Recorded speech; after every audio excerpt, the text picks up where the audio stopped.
Hello friends, myself Garima Sharma. Welcome back in our YouTube channel Arihant Publication India Limited.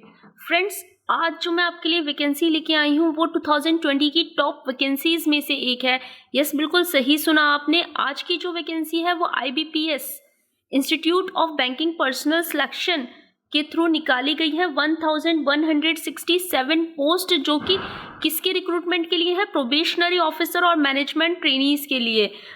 जितने भी candidates थे जो banking के लिए प्रिपरेशन कर रहे थे, IBPS की तैयारी कर रहे थे, उनके लिए ये गोल्डन अपॉर्चुनिटी आ चुकी है।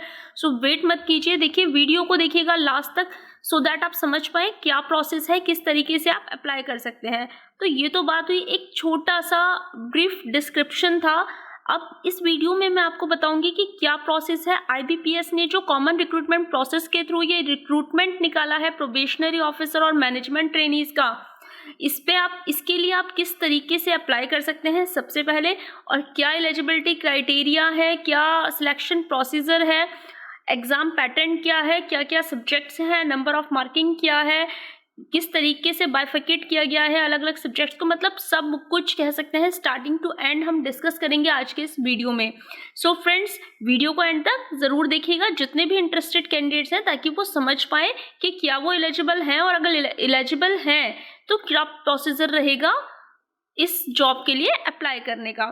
तो सबसे पहले हम बात करते हैं। देखिए, जो वैकेंसी निकली है ये प्रोबेशनरी ऑफिसर या मैनेजमेंट ट्रेनीज के लिए है, और ये किसके थ्रू निकाली गई है? Institute of banking personal selection यानी कि IBPS के थ्रू। IBPS क्या है? IBPS एक ऑटोनोमस बॉडी है जो कि क्या करती है, बहुत सारी ऑर्गेनाइजेशन है, उनकी जो रिक्वायरमेंट होती है कैंडिडेट्स की उन्हें वो पूरा करती है। अगर हम बात करें इन ऑर्गेनाइजेशन की तो उनके बारे में हम आगे डिस्कस करेंगे कि कौन कौन सी ऑर्गेनाइजेशन है जिनमें रिक्रूटमेंट होता है IBPS के थ्रू। तो अभी हम कुछ बेसिक चीजें देख लेते हैं यहाँ पे।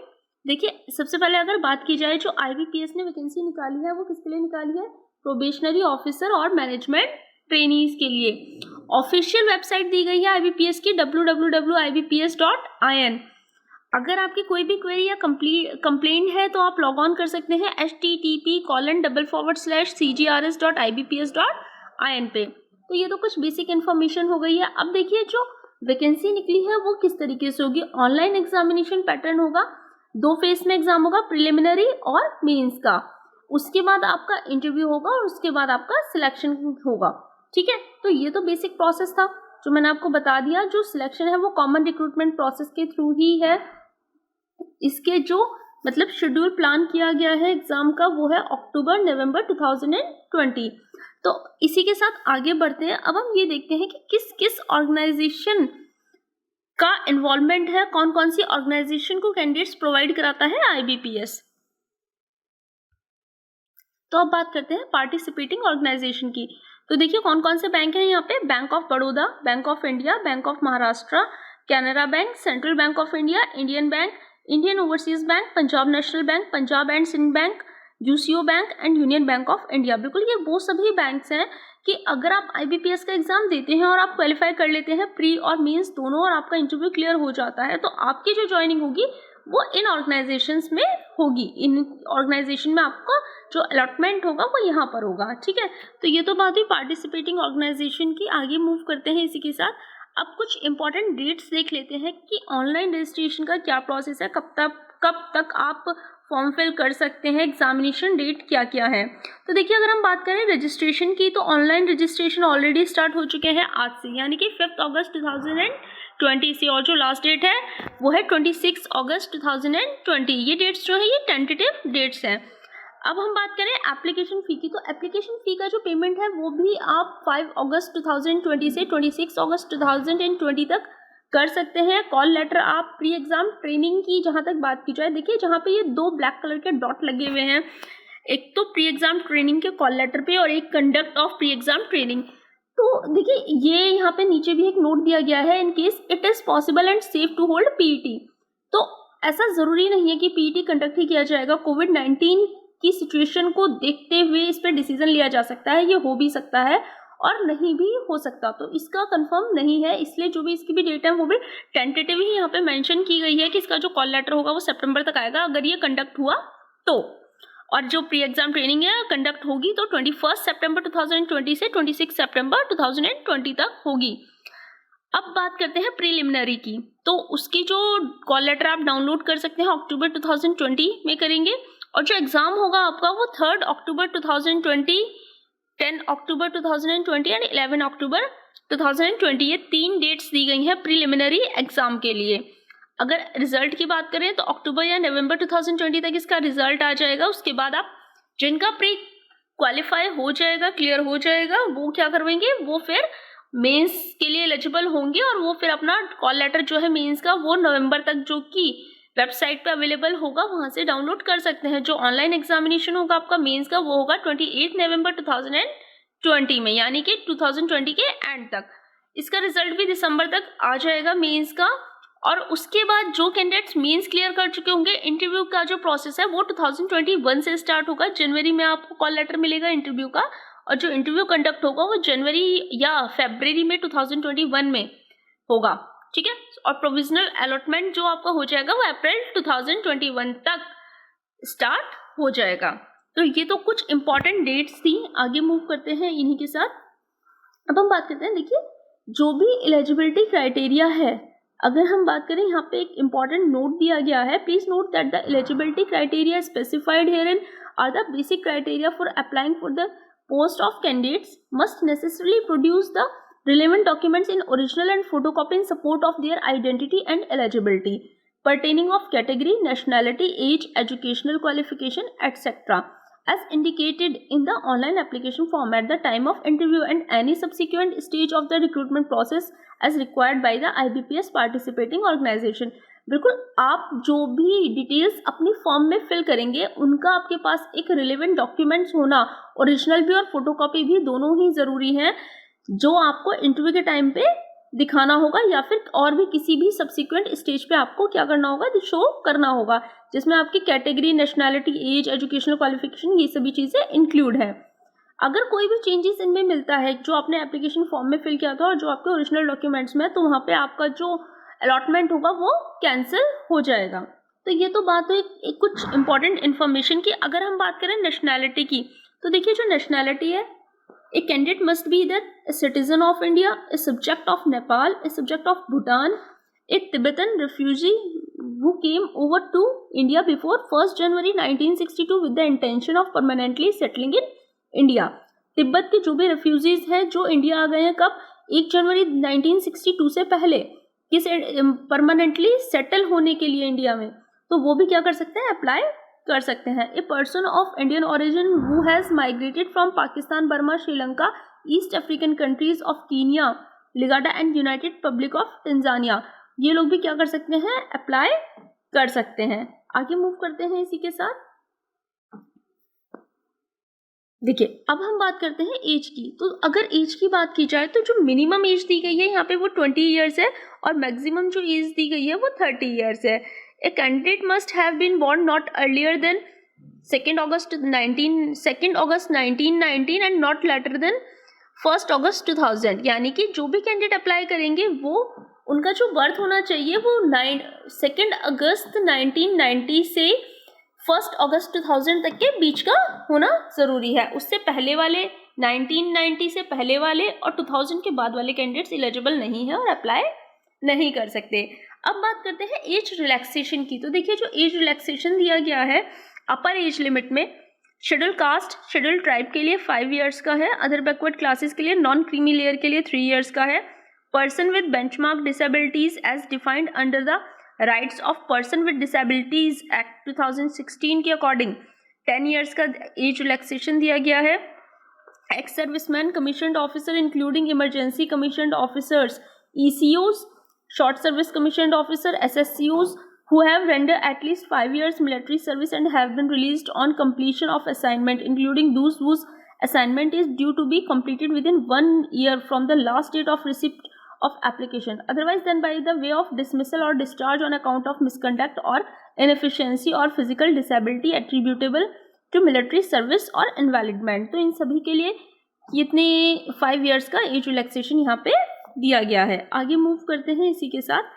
अब हम बात करते हैं ऑनलाइन एग्जामिनेशन की। बिल्कुल, देखिए एग्जामिनेशन 2 स्टेजेस में होगा, प्री और मेंस, प्रीलिमिनरी और मेंस का। तो प्रीलिमिनरी की पहले हम बात करेंगे। प्रीलिमिनरी का जो एग्जाम होगा, जो टोटल नंबर ऑफ क्वेश्चंस होंगे 100 होंगे, 100 मार्क्स का ही एग्जाम होगा। Each question will carry 1 marks. अगर हम सब्जेक्ट्स की बात करें, सेक्शन की बात करें, तो 3 सेक्शन आएंगे यहाँ पे। पहला आपका इंग्लिश लैंग्वेज होगा, दूसरा क्वांटिटेटिव एप्टीट्यूड होगा, तीसरा रीजनिंग एबिलिटी होगा। अब इन्हें किस तरीके से, नंबर ऑफ क्वेश्चन को किस तरीके से बाइफर्केट किया गया है वो देख लेते हैं एक बार। इंग्लिश लैंग्वेज के देखिए 30 क्वेश्चन आएंगे जो कि 30 मार्क्स के होंगे। क्वांटिटेटिव एप्टीट्यूड के 35 क्वेश्चन होंगे जो कि 35 मार्क्स के ही होंगे। रीजनिंग एबिलिटी के भी 35 क्वेश्चन होंगे। तो क्वांट और रीजनिंग के 35 और इंग्लिश लैंग्वेज के 30 क्वेश्चन, तो टोटल नंबर ऑफ क्वेश्चन हो गए 100 और नंबर ऑफ मार्क्स भी, टोटल मार्क्स भी 100 हो गए। अब हम अगर बात करें मीडियम की, तो देखिए क्वांटिटेटिव एप्टीट्यूड और रीजनिंग दोनों हिंदी इंग्लिश दोनों मीडियम में होगा, और इंग्लिश लैंग्वेज जो है वो सिर्फ इंग्लिश मीडियम में होगा। टाइम अलॉटमेंट की अगर बात की जाए तो फॉर ईच सेक्शन आपको 20 मिनट्स दिए जाएंगे, यानी कि जो टोटल आपका पेपर होगा वो 160 मिनट्स का होगा, जो कि 100 मार्क्स का होगा। अब एक नोट देख लेते हैं important. Candidates have to qualify in each of the 3 test by securing minimum cut off marks to be decided by IBPS. Adequate number of candidates in each category as decided by IBPS depending upon requirement will be shortlisted for online main examination. So friends, इसी के साथ आगे move करते हैं। अब बात करते हैं मेन एग्जाम की। तो देखिए जो मेंस का एग्जाम होगा उसमें आपके टोटल जो सब्जेक्ट्स होंगे, टोटल कितने सब्जेक्ट्स यहाँ पे काउंट होंगे, टोटल सब्जेक्ट होंगे आपके यहाँ पे 5। तो पहला सब्जेक्ट दिया गया है यहाँ पे रीजनिंग एंड कंप्यूटर एप्टीट्यूड का, दूसरा है जनरल इकोनॉमी बैंकिंग अवेयरनेस, तीसरा है इंग्लिश लैंग्वेज, फोर्थ है डेटा एनालिसिस एंड इंटरप्रिटेशन, और इनसे अलग एक लास्ट जो आपका एग्जाम होगा 25 मार्क्स का, वो होगा आपका इंग्लिश लैंग्वेज का रिटन एग्जाम होगा, जो कि लेटर राइटिंग एंड एस्से पे बेस्ड होगा। ठीक है, तो अब अगर रीजनिंग और कंप्यूटर एप्टीट्यूड की हम बात करें तो 45 क्वेश्चन होंगे जो कि 60 मार्क्स के होंगे। ऐसे ही जनरल इकोनॉमी और बैंकिंग अवेयरनेस में 40 क्वेश्चन 40 मार्क्स के ही होंगे। इंग्लिश लैंग्वेज में 35 क्वेश्चन होंगे जो कि 40 मार्क्स के होंगे। डेटा एनालिसिस एंड इंटरप्रिटेशन में 35 क्वेश्चंस होंगे, टोटल 60 मार्क्स के। तो टोटल नंबर ऑफ क्वेश्चंस होंगे यहाँ पे 155 और मैक्सिमम मार्क्स जो होंगे, टोटल मार्क्स होंगे यहाँ पे 200। अगर हम बात करें टाइम अलॉटमेंट की, तो देखिए जो टाइम दिया गया है रीजनिंग एंड कंप्यूटर एप्टीट्यूड के सेक्शन के लिए 60 मिनट्स है, जनरल इकोनॉमी बैंकिंग अवेयरनेस के लिए 35 मिनट्स है, इंग्लिश लैंग्वेज के लिए 40 मिनट्स है, डेटा एनालिसिस एंड इंटरप्रिटेशन के लिए 45 मिनट्स दिए गए हैं। तो टोटल जो टाइम अलॉटमेंट है वो है 3 आवर्स का। अब बात करते हैं हम मीडियम की। तो देखिए इंग्लिश लैंग्वेज को छोड़ के बाकी जितने भी सेक्शन हैं वो सभी आपके दोनों मीडियम में होंगे, हिंदी में भी और इंग्लिश में भी। सिर्फ इंग्लिश लैंग्वेज जो सेक्शन है वो तो सिर्फ इंग्लिश में ही होगा, हिंदी में नहीं होगा वो। ठीक है, अब बात करें अगर हम इसके रिटन एग्जाम वाले सेक्शन की, यानी कि इंग्लिश लैंग्वेज की, जिसमें आपको लेटर राइटिंग और एस्से दिया जाएगा, तो 2 क्वेश्चन होंगे यहाँ पे 25 मार्क्स के, मीडियम इंग्लिश ही होगा। जो टाइम अलॉटमेंट होगा, जो टाइम दिया जाएगा वो दिया जाएगा 30 मिनट्स का। तो आई होप आपको ये सेक्शन क्लियर हो चुका होगा। अगर इसके बाद भी आपका कोई भी डाउट होता है, कोई भी क्वेरी होती है, तो उसके लिए आप कमेंट बॉक्स में कमेंट कर सकते हैं, आपको उसका सॉल्यूशन दे दिया जाएगा। ये तो बात हुई मेन एग्जाम के सिलेबस की, कि मेन एग्जाम का क्या प्रोसेस है, किस तरीके से आप अप्लाई कर सकते हैं, कौन कौन से सब्जेक्ट हैं। आगे मूव करते हैं इसी के साथ। अब बात करते हैं, देखिए ये तो बात हो गई नंबर ऑफ मार्क्स की। अगर आप कोई भी इनकरेक्ट मार्क क्वेश्चन पे टिक करते हैं, इनकरेक्ट आंसर करते हैं, तो उस इनकरेक्ट आंसर के लिए आपको 0.25 मार्क डिडक्ट होगा, यानी कि नेगेटिव मार्किंग होगी। बिल्कुल नेगेटिव मार्किंग है, दोनों ही एग्जाम्स में है, और प्री में भी है और मेंस में भी है। तो बहुत ध्यान से आंसर कीजिएगा। देखिए इसमें यहाँ पे एक चीज़ ये आ जाती है कि जिस क्वेश्चन के लिए आप श्योर नहीं हैं, अगर आप उस पर आंसर कर देते हैं और वो आंसर आपका गलत हो जाता है इन एनी केस, तो वहाँ पे आपके जो मार्क्स हैं उनमें से मार्क्स डिडक्ट हो जाते हैं 0.25 मार्क्स। जितने नंबर का भी क्वेश्चन होगा उसका 0.25 मार्क डिडक्ट हो जाएगा। अब हम बात करते हैं एग्जामिनेशन सेंटर की। तो देखिए अक्रॉस इंडिया अलग अलग जगहों के अलग अलग सेंटर दिए गए हैं, जो कि आपको अपने अकॉर्डिंग, जब आप एप्लीकेशन फॉर्म फिल करेंगे तो वहाँ पे आपको अपनी चॉइस का सेंटर फिल करना होगा, उसी में से एक सेंटर आपको वहाँ पे प्रोवाइड किया जाएगा। आगे मूव करते हैं इसी के साथ। देखिए हम पूरा प्रोसेस समझ चुके हैं, अब बात करेंगे कि किस तरीके से आप अप्लाई कर सकते हैं। तो देखिए अप्लाई करने की अगर बात की जाए तो एप्लीकेशन ऑलरेडी स्टार्ट हो चुके हैं 5 अगस्त 2020 से, और जो लास्ट डेट है वो 26 अगस्त 2020 है। अब और जो आप अप्लाई करेंगे वो ऑनलाइन कर सकते हैं, जो ऑफिशियल वेबसाइट है उस पे जाके, यानी कि www.ibps.in पे जाके। इसके अलावा और भी कोई मोड नहीं है एप्लीकेशन का। तो देखिए, जब आप अप्लाई करेंगे, अप्लाई करने से पहले आपको कुछ डॉक्यूमेंट्स अपने पास स्कैन करके रेडी रखने होंगे, जो कि आपको एप्लीकेशन फॉर्म फिल करते टाइम अपलोड करने होंगे, जैसे कि आपका passport size coloured photograph, signature, left thumb impression, ये 3 चीज़ जो कि आपको रेडी रखनी होगी। और इसी के साथ सिग्नेचर आपके जो है वो कैपिटल लेटर में एक्सेप्टेबल नहीं होंगे, वो आपके स्मॉल लेटर में होने चाहिए। और जो लेफ्ट थंब इम्प्रेशन होगा वो भी प्रॉपर्ली स्कैन होना चाहिए, स्मज्ड नहीं होना चाहिए। ये तो बात हुई कुछ बेसिक डॉक्यूमेंट्स की। अब इसी के साथ क्या करना होगा आपको, सबसे पहले तो आपके पास एक वैलिड ईमेल आईडी होना ज़रूरी है। कब तक के लिए? जब तक भी IBPS के रिजल्ट का डिक्लेरेशन नहीं हो पाता, क्योंकि कोई भी इंपॉर्टेंट इन्फॉर्मेशन है तो वो आपके पास जो डिलीवर होगी आपकी ईमेल आईडी और आपके मोबाइल नंबर के थ्रू ही होगी। तो अगर हम एप्लीकेशन की बात करें तो जो भी प्रोसेस, जैसे ही आप लॉग ऑन करेंगे वहाँ पे वेबसाइट पे, वहाँ पे जो भी इंपॉर्टेंट डिटेल्स दी गई होंगी, आपको सबसे पहले अप्लाई करना होगा। Click here to apply online for CRP probationary officers और मैनेजमेंट ट्रेनीज। वहाँ पे आप क्लिक करेंगे, ऑनलाइन एप्लीकेशन फॉर्म खुल के आपके सामने आ जाएगा। वहाँ की इंस्ट्रक्शंस को फॉलो करते हुए आपको फॉर्म फिल करना है।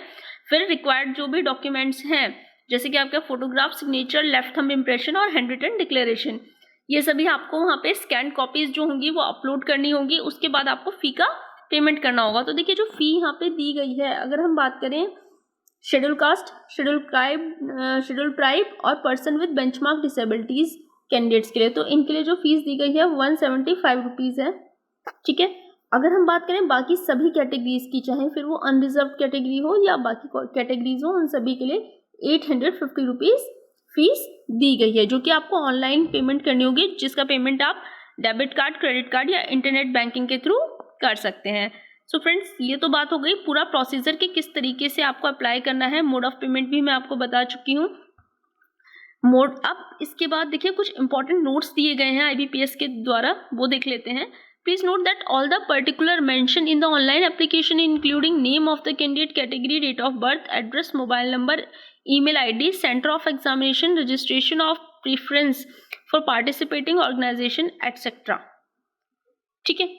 जो भी पर्टिकुलर्स, जो भी यहाँ पे चीज़ें दी गई हैं, जैसे कि आपका नाम, category, date of birth, address, mobile number, email ID, centre examination, इनमें कोई भी चेंजेस नहीं होगा। जो भी आप फॉर्म में फिल कर देंगे वो फाइनल माने नहीं जाएंगे। उसके बाद आप इसमें कोई भी चेंजेस नहीं कर सकते। तो आप जो भी इन्फॉर्मेशन फिल करेंगे बहुत ध्यान से, बहुत ही सोच समझ के फिल करिएगा, ताकि, क्योंकि दोबारा चेंजेस के कोई चांस नहीं है। ऐसा नहीं है कि आपने पहले कोई और एग्जामिनेशन सेंटर डाल दिया, बाद में आप उसे चेंज करना चाहें तो वो पॉसिबल नहीं हो पाएगा। ठीक है। तो ये तो कुछ इंपॉर्टेंट इन्फॉर्मेशन थी। अब हम एक बार ये देख लेते हैं कि जितनी भी पार्टिसिपेटिंग ऑर्गेनाइजेशन है IBPS की, यानी कि जो अलग अलग ऑर्गेनाइजेशन है जिनके लिए ये एग्ज़ाम कंडक्ट कराता है IBPS अलॉटमेंट के लिए, वहाँ पे नंबर ऑफ सीट्स जो दी गई हैं उन्हें किस तरीके से बाइफरकेट किया गया है अलग अलग ऑर्गेनाइजेशन के लिए और उसके साथ ही अलग अलग कैटेगरी के लिए। तो सबसे पहले बात करते हैं, देखिए, बैंक ऑफ बड़ौदा की। तो बैंक ऑफ बड़ौदा के लिए कोई भी सीट नहीं है यहाँ पे।